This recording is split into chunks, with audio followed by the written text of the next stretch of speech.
This isn't right. Well, hello again.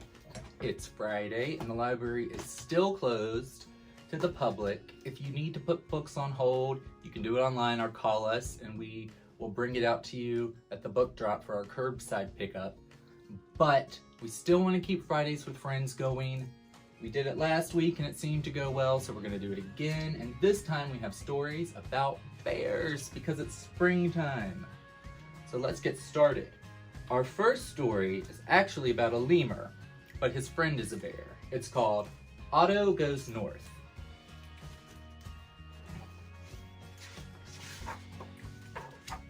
Far up in the north, you'll find a blueberry blue house with a grass roof. There lives a lynx called Lisa and a little bear called Nils. The red house on the right is the sauna. You can't imagine how hot it gets in there. One day, Lisa was on the roof mowing the grass. Little Nils was setting out afternoon tea in the garden. They wanted everything to be nice for their friend Otto, a lemur, who was coming to visit. He had been cycling for several months to get there, maybe even years. A very long time in any case. Look, here he comes! Otto was in very good shape. You have to be if you're going to cycle for hundreds of days.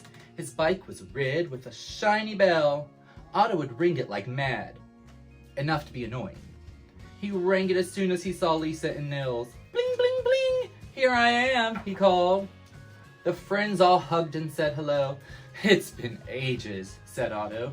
Oh, you've grown so tall, said Lisa. Such beautiful weather, said Nils. Otto wanted to tell them all that had happened on his journey. Among other things, he had met a hedgehog who had lost her gloves and a goat who just wanted to be left alone. And this evening, I'll get to see the northern lights at last. I'll paint them so I can hang the picture on my wall at home, said Otto. That's a very good idea. Otherwise, you might forget what they look like, said Lisa. Niles and I keep forgetting all the time. We're surprised each night.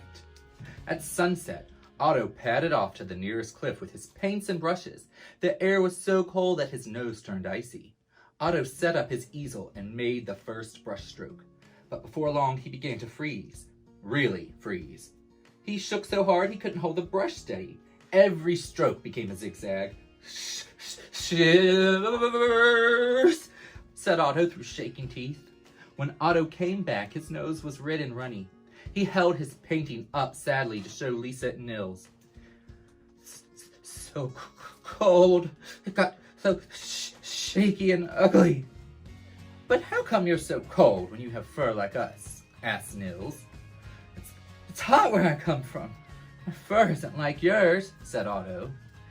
Gosh, I didn't know there was a difference between fur and fur. Nils and Lisa took Otto off to the sauna with a cup of hot blueberry soup. Better sleep here tonight, said Lisa. Then you'll keep warm. They were worried about Otto. He needed something warm to wear. Could they make him something by sticking some moss together, maybe? That's what Nils thought. Nils and Lisa didn't have many books. 2 to be precise. One was a detective novel about a moose who found the forest a little too mysterious. It was good. They'd read it hundreds of times. The other book was about wool. It was a present from Lena the fox. Lisa sat down in the armchair by the fire. Maybe it could teach her how to knit. What does the book say? Nils asked the next morning. I don't know. Halfway through, I realized I'd forgotten how to read. But if I understand the pictures correctly, we should start by collecting a sack of soft wool from a sheep. But I don't know any sheep. Do you? No, not very well, but can't we use our own wool? I'm soft, even cuddly.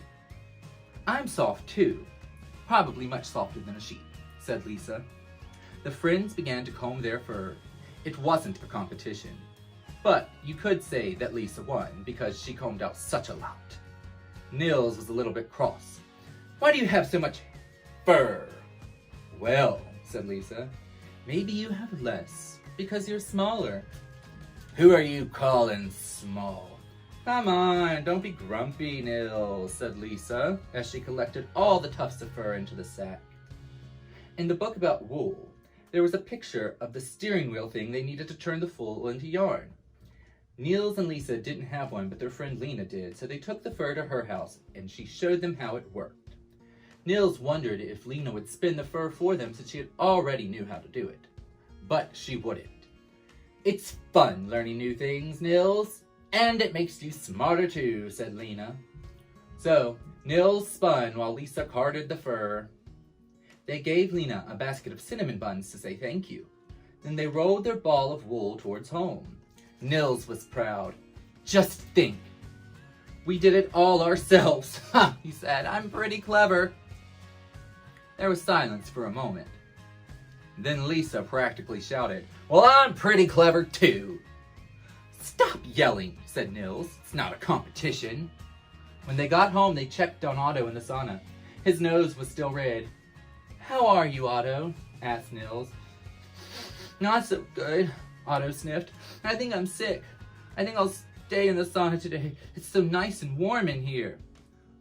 "We have a surprise for you, Otto, for when you're better," said Lisa. "That's nice. I hope it's more blueberry soup."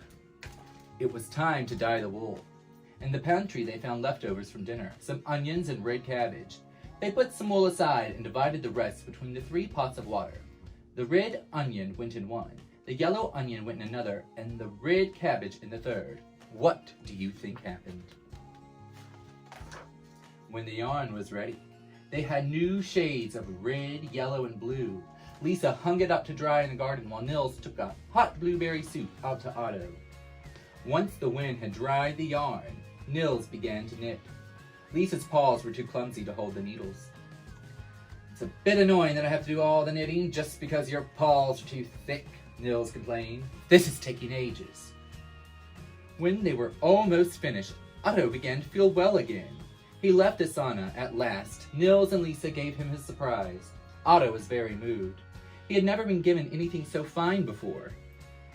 "I knitted it," said Niels. "Do you like it?" asked Lisa. Otto was so snug he almost felt as if he were home in the South. He stood outside painting for several hours without feeling the slightest bit cold. He gave Niels and Lisa the painting as a present because he would take the Northern Lights they made and use another painting from memory. Then, many days the friends played games, inside the warmth and outside in the cold. At last it was time for Otto to bike home to the warm South, and he said goodbye for now. Back home, Otto hung his Northern Lights on the wall, among all his other artworks. They help him to remember his friends and the beautiful landscape of the North. They can stay there until the next time he visits Niels and Lisa. The end of Otto Goes North. Well, it's hot and cold. One day it's cold, and the next day it's hot. I never know what to wear. Well, our next bear story is about a bear and a bunny, and it's called Please Don't Eat Me. Oh, nuts. Please don't eat me. But I'm so hungry. Okay, I'll order you a pizza. So, can I have the last slice? Not unless you want me to eat you. Okay, Bear, I got you a pizza. You aren't going to eat me now, right? I don't know. It just doesn't feel like a meal without dessert. Okay, bye. Wait, I still need to eat you. My friends will make fun of me if I don't. Oh no, I'm being eaten. What a bummer. Ouch, it hurts. Okay, are we good now? Oh, those guys weren't my friends. Oh no. Now I'm leaving. Can I have your foot first? I hear a rabbit's foot is lucky. Here you go. This is even luckier than a rabbit's foot. It's like way luckier. A rabbit's foot isn't even lucky. No way, not one bit. Okay now, toodaloo. Wait, are you sure I shouldn't eat you? I mean, you did burrow through my lawn earlier, and that was pretty rude. For crying out loud. Okay, see ya. Wait. Fine, that's it. Just eat me already. Ugh. I don't want to eat you. I like you. Are you kidding? Then why did you put me through all of that? I didn't want you to leave. I like hanging out with you. I don't have many friends. And besides, didn't we have fun? Well, yeah, I suppose we did. So, what should we do now? Well, I am starting to get a little hungry. Ah, nuts. And that was Please Don't Eat Me. Our last bear story is called Bear Came Along. Once there was a river that flowed night and day, but it didn't know it was a river until Bear came along. Bear was just being curious when he realized what the river could do, but he didn't know he was on an adventure until Froggy hopped on. Froggy was a lonely frog who was looking for a friend, but she didn't know how many she had until the turtles showed up. The turtles tried to warn them about the things that could go wrong, but they didn't know how to enjoy the ride until Beaver climbed aboard. Beaver was born a captain. He knew exactly where to go, but he didn't know about the detours until the raccoons dropped in. The raccoons were so excited about the twists and the turns ahead, but they didn't know they had to be careful until they crashed into a duck. Duck was so content being right where she was, but she didn't know there was a world to see until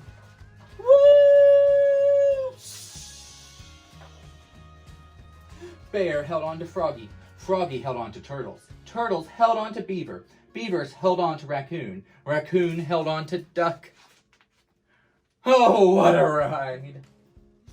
So many different animals living their separate lives, but they didn't know they were in it together until the river came along. Bear came along. Oh no! What we're going through right now, we're all in it together. I miss you all very much. I hope everyone's okay.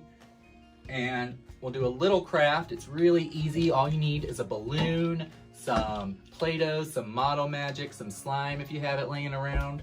I'm using Model Magic just because that's what I had lying around. So what I like to do is kind of squish it into a log shape. Then you want to take your balloon and stretch it without popping it. You kind of get 2 fingers in there. And then start pushing it down in. It might take a second. You have a nice stress ball. And squeeze it, pull it, smush it, throw it, get all your stress out. And until next week, I hope everyone's doing good, and I'll see you soon.